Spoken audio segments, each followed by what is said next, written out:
पटना में रहने वाली हॉस्टल में जो छात्राएं रहती है लड़कियां, वो उसमें से 90% लड़कियां नेताओं को सप्लाई होती है, यह बयान दिया गया। कैसे देख रहे हैं आप बतौर नेता? वाणी इस प्रकार से बोलिए, विपक्ष में भी रह के शालीनता से भी बोला जा सकता है, नहीं कि आप उग्र होके और दिखाने के लिए कि लोग देख रहा है। आखिरी सवाल लेंगे सर कि नीट छात्रा को लेकर राज्य में लगातार बवाल थमने का नाम नहीं ले रहा है। विपक्ष के विधायक कुमार सर्वजीत का कहना है कि आने वाले समय में बड़ा आंदोलन करेंगे इसको लेकर। कि जब सत्ता में रहते हैं तो सत्ता में रहते उस समय कुछ नहीं बोलते हैं, उस समय क्यों नहीं कार्रवाई करते हैं? गलत हो रहा है तो भाई गलत, इसका मतलब जितना लोग सत्ता में रहे हैं तो सब दोषी है। पहले चुप्पी साध देते हैं, क्यों? जब सरकार में होते हैं, सरकार से बाहर आने के बाद अपना रुतबा दिखाने लगते हैं कि ललन भुइयां चुनाव लड़ता है तो बिहार के लोग, मतलब हम लोग के लक्षण है, मतलब बिहार के लोग उन लोग के विपक्ष के काबिल नहीं छोड़ते हैं, लेकिन अभी विपक्ष भर रह गया है। अगर सप्लाई हो रहा है, आप कितना दिन से सांसद हैं भाई, कितना दिन से विधायक भी रहे हैं, कई टर्म के सांसद हैं और विधायक, कई टर्म के सांसद है, तो तहिना से आप बहुत बड़ा देश के लोकतांत्रिक व्यवस्था में बड़ा सदन में बैठते हैं, तो अभी तक क्यों चुप थे? असंतुलन मानसिकता के लोग ही ऐसा कर सकते हैं। क्या है कि संतुलित बात बोलना चाहिए जनप्रतिनिधि के।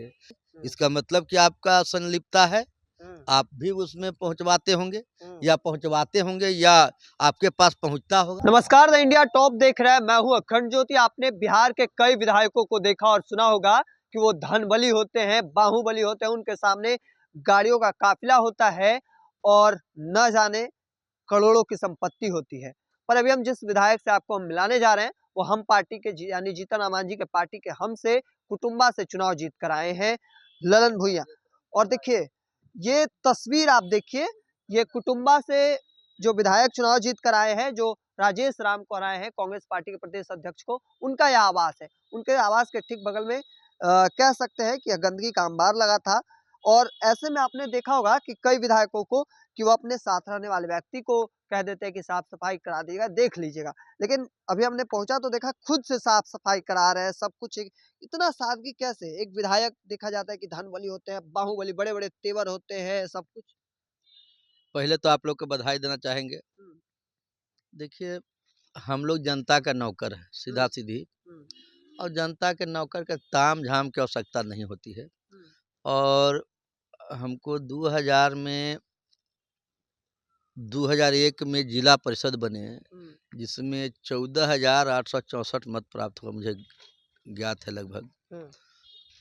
और उसके बाद जिला परिषद के उपाध्यक्ष भी हम बने। 10 में माननीय नीतीश कुमार की कृपा से विधायक बने, और इस बार एनडीए की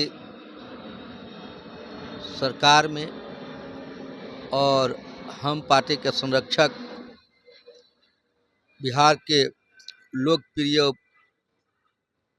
बहुत ही जुझारू मुख्यमंत्री, कर्तव्यनिष्ठ मुख्यमंत्री, पूर्व मुख्यमंत्री आदरणीय जीतन बाबू, अभी जो भारत सरकार में माननीय मंत्री है, आदरणीय जीतन बाबू के कृपा, और डॉक्टर संतोष सुमन हम पार्टी के राष्ट्रीय अध्यक्ष हैं, बिहार सरकार में कैबिनेट मिनिस्टर हैं, उन लोग का कृपा के पात्र हैं।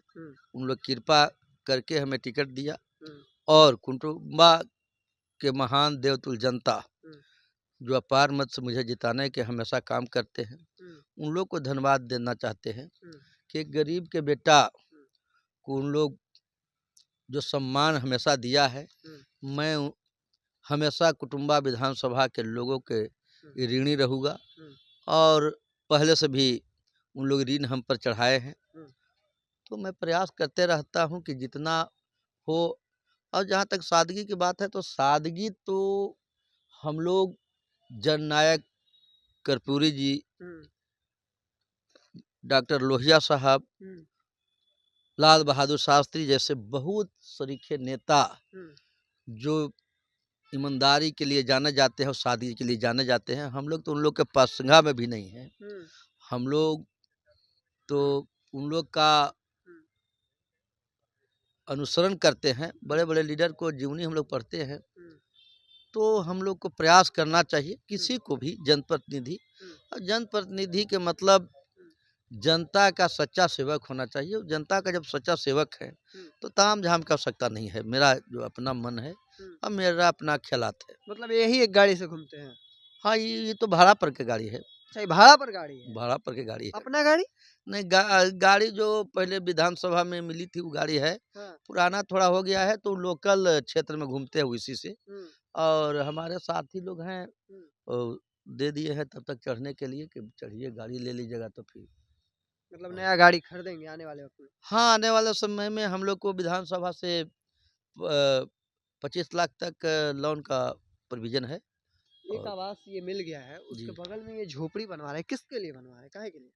ये झोपड़ी जो है इन लोग बड़ी दिन से यहाँ सब रहा है, गरीब गुरबा है, तो बेचारा जीवन यापन थोड़ा सा अथी में, बहुत बड़ा झोपड़ी नहीं है, छोटा सा झोपड़ी है, तो इसमें अपना इन लोग जीवन बहुत दिन से जी रहा है।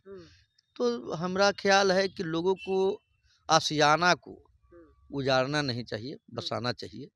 और इन लोग मान लेके रहेंगे तो हम क्या आपत्ति है, हम कभी कभी नहीं रहेंगे, क्षेत्र में चले जाएंगे तो इन्हीं लोग देख रेख करेंगे, तो ये ख्याल है। बजट कल पेश हुआ विधानसभा में, आप भी थे। विपक्ष कह रहा है कि बजट बहुत छोटा था, 2 पेज का भाषण था और 12 मिनट में समाप्त हो गया। कैसे देख रहे हैं? युवाओं के लिए कुछ नहीं है। देखिए, पहले आवाज का बजट हम्म, सम हम कंपैरिजन करेंगे, हम्म, पूरा डिटेल्स हम्म, हम आपको ऑन रिकॉर्ड दिखा देंगे। ऑन रिकॉर्ड तो आप लोग के है भी, जी, तो इसलिए बजट, आज का बजट और कल का बजट हम्म, का कोई समतुल नहीं है, हम्म, कोई तुलना ही नहीं है, तुलनात्मक बातें नहीं हो सकता है। सभी क्षेत्र में माननीय नीतीश कुमार का कृपा है कि बिहार के प्रति हमेशा सकारात्मक रुख रखते हैं, और बिहार को, उजड़ा हुआ बिहार को आज बहुत ही तत्परता और लगन से उन्होंने जो संवारा है, संवारने का काम किया है, इसलिए धन्यवाद के पात्र है। उसमें हमारे नेता आदरणीय जीतन बाबू का भी योगदान है, और जो पांचों पांडव है, यानी हमारे अभी यहाँ घटक दल में 5 दल है, तो सभी लोग का योगदान है, मेरा कहना है। अब बिहार की विकास पर बात कर रहे हैं। आपने सुना है एक बयान हाल ही में पप्पू यादव का जो बयान सामने आया है कि पटना में रहने वाली हॉस्टल में जो छात्राएं रहती है लड़कियां, वो उसमें से 90% लड़कियां नेताओं को सप्लाई होती है, यह बयान दिया गया। कैसे देख रहे हैं आप बतौर नेता? इस प्रकार का हास्यपद और दुखद बात कोई जनप्रतिनिधि के मुंह से शोभा नहीं देता है, जी, और कौन कैसे बोलता है, ये सब बिना किसी सबूत के जी, ये कह देना। हम कह रहे हैं कि हम पहले भी विधायक रहे हैं, जी, जी, आज तक तो ऐसा नहीं सुने हैं किस प्रकार का होता है। हो सकता है वो कहीं न कहीं उनका उसमें हाथ हो, या कहीं वो जानते हों, तो ये बात वही बता सकते हैं बेटर। काहे कि लगता है कि ये असंतुलन मानसिकता के लोग ही ऐसा कर सकते हैं। काहे कि संतुलित बात बोलना चाहिए जनप्रतिनिधि के। अगर सप्लाई हो रहा है, आप कितना दिन से सांसद हैं भाई, कितना दिन से विधायक भी रहे हैं, कई टर्म के सांसद हैं और विधायक। कई टर्म के सांसद है, तो तहिना से आप बहुत बड़ा देश के लोकतांत्रिक व्यवस्था में वो बड़ा सदन में बैठते हैं, तो अभी तक क्यों चुप थे? इसका मतलब कि आपका संलिप्तता है, आप भी उसमें पहुंचवाते होंगे, या पहुंचवाते होंगे, या आपके पास पहुंचता होगा। उनसे तो ये बात पूछना चाहिए। मैं नहीं कह रहा हूँ, वही कह रहे हैं। जब आप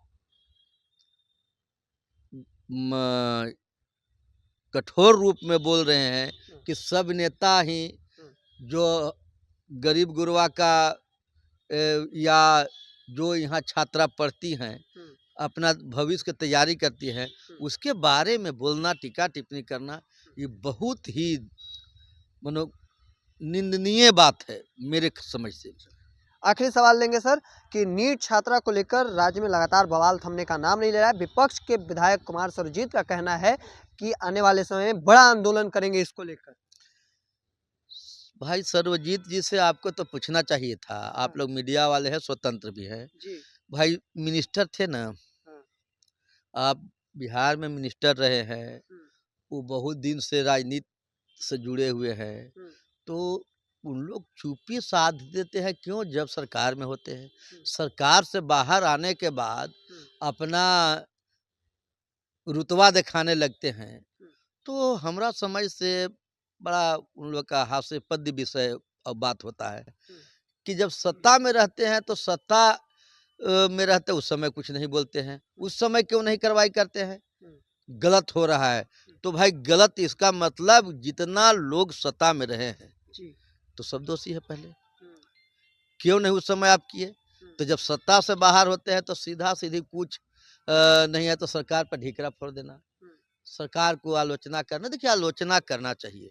आप विपक्ष में हैं तो विपक्ष के लोगों से मैं यही कहूँगा कि देखिए, भाषा और शैली का इस प्रकार सब बयान हो कि ताकि लगे लोगों को कि इन लोग बोल रहे हैं, कल कुछ बोल रहे थे, आज कुछ बोलेंगे, हम कल कुछ बोलेंगे। हम भी पहले विधायक रहे, हमारा कभी हास्यास्पद भी विवादित में या कुछ किसी प्रकार का। देखिए, वाणी ऐसी बोलिए मन का आपा खोए औरन को शीतल करे, अपना सुख होए। वाणी इस प्रकार से बोलिए, विपक्ष में भी रह के शालीनता से भी बोला जा सकता है, नहीं कि आप उग्र होके और दिखाने के लिए कि लोग देख रहा है। तो ये दिखावा वाला राजनीति कब तक चलेगा?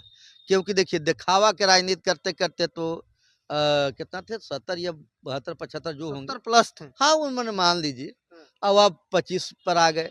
हम इसीलिए कहे थे पिछला बार भी कि जब जब ललन भुइयां चुनाव लड़ता है तो याद रखिएगा, हम तो पहले ही चुनाव में घोषणा किए थे कि ललन भुइयां चुनाव लड़ता है तो बिहार के लोग, मतलब हम लोग के लक्षण है, मतलब बिहार के लोग उन लोग के विपक्ष के काबिल नहीं छोड़ते, लेकिन अभी विपक्ष भर रह गया है। नहीं तो पिछला बार तो 22 थे। मतलब मानते हैं कि तेजस्वी दिखावा का राजनीति करते हैं। भाई, अब दिखावा के राजनीति वोट के बाद कहाँ चले गए तो आप जान ही रहे हैं। वोट के बाद उन लोग से एक चीज हम कहेंगे, हम लोग तो शिष्टाचार में बात करते हैं। माननीय तेजस्वी जी प्रतिपक्ष के लीडर हैं और उन लोग को, सरकार को इस प्रकार से घेरना चाहिए कि एक नया क्रिएट करना चाहिए, कुछ समस्या या नया चीज उजागर करना चाहिए कि सरकार को आईना दिखाना चाहिए कि ऐसा काम करिए। तो उन लोग के पास तो कोई मुद्दा नहीं, मुद्दा विहीन आदमी है, उन लोग कुछ ढूंढते भी नहीं है। नीतीश कुमार जी नया नया चीज को सृजन करते हैं, नया नया चीज को लागू करते हैं और उन्हीं के लागू किया हुआ चीज साथे हो जाते हैं तो भुनाने लगते हैं, गिनाने लगते हैं कि सब हम ही किए। अरे भाई, तो आप किए तो अब कहाँ कर रहे हैं? आप कुछ तो बताइए। सरकार विपक्ष के जितना बड़ा रोल है, चमकने का अगर कुछ ऐसा काम करिए ऐतिहासिक कि लोग देखे, तो जो सरकार कर रही है उसी को आप गिनाने में लगे, उसको भी समर्थन नहीं कर रहे हैं। अच्छा काम को गिनाइए, समर्थन दीजिए, और जहां लगे कि और हम लोग बिहार वासी के लिए क्या कर सकते हैं, इसके लिए कुछ नया खाका तैयार करिए, तब ना बिहार के लोग आपको बुझेगा। ऐसे कहाँ बुझने वाला है लोग। चलिए, बात बेबाकी से रखते हुए हमारे साथ हम पार्टी के विधायक कुटुंबा से थे, क्या कुछ कह रहे थे वह भी आपने सुना। सीधे तौर पर तेजस्वी यादव को नसीहत दे डाली, विपक्ष को नसीहत दे डाला है। तमाम बातों को देखते रहने के लिए द इंडिया टॉप देखते रहें। धन्यवाद।